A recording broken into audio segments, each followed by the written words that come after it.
আসসালামু আলাইকুম। আমি ডক্টর মোহাম্মদ ফেকাউল ইসলাম, শিশুরোগ বিশেষজ্ঞ।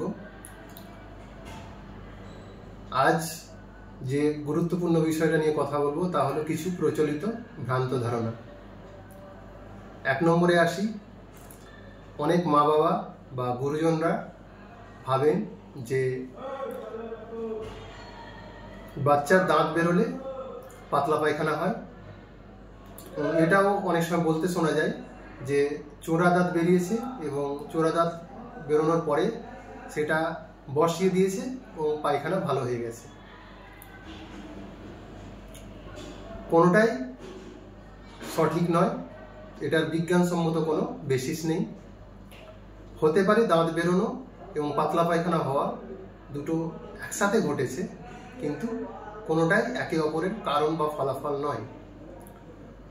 বরং বাচ্চা যদি বারবার পাতলা পায়খানা করে, আপনাকে খেয়াল রাখতে হবে বাচ্চার শরীরে কোনো জলের ঘাটতি হচ্ছে কিনা, এবং সেরকম যদি মনে হয় বাচ্চাকে আপনার শিশুরোগ বিশেষজ্ঞের কাছে নিয়ে গিয়ে চিকিৎসা করাতে হবে।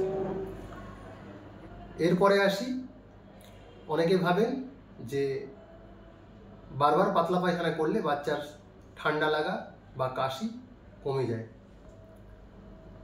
এটারও কোনো বিজ্ঞানসম্মত বেসিস নেই।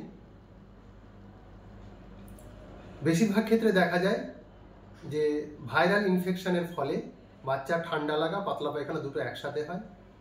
কিছু ক্ষেত্রে ঠান্ডা লাগার জন্য অ্যান্টিবায়োটিক খায় বাচ্চারা, সেক্ষেত্রে সেই অ্যান্টিবায়োটিক রিলেটেড একটা পাতলা পায়খানা হতে পারে, অথবা এটা অন্য কোনো সিরিয়াস ইনফেকশনের একটা পার্ট হতে পারে।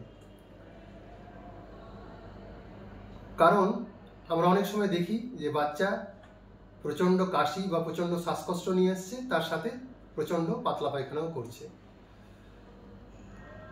তাহলে এটা যদি সত্য হতো, সেক্ষেত্রে বাচ্চার এই যে এত পাতলা পায়খানা করছে, তাহলে ঠান্ডাটা এত বাড়তো না বা কাশিটা এত হতো না। তাহলে এটা সঠিক ধারণা নয়। বরং এইসব ক্ষেত্রে আপনি আপনার শিশুরোগ বিশেষজ্ঞের পরামর্শ নিয়ে বাচ্চাকে সঠিক চিকিৎসা দিতে চেষ্টা করবেন। আশা করি এই ভিডিওর মাধ্যমে আপনারা উপকৃত হবেন। এই ভিডিওটি যদি ভালো লাগে বেশি বেশি করে শেয়ার করবেন। আজকের মতো এখানে শেষ করছি। খুদা হাফেজ।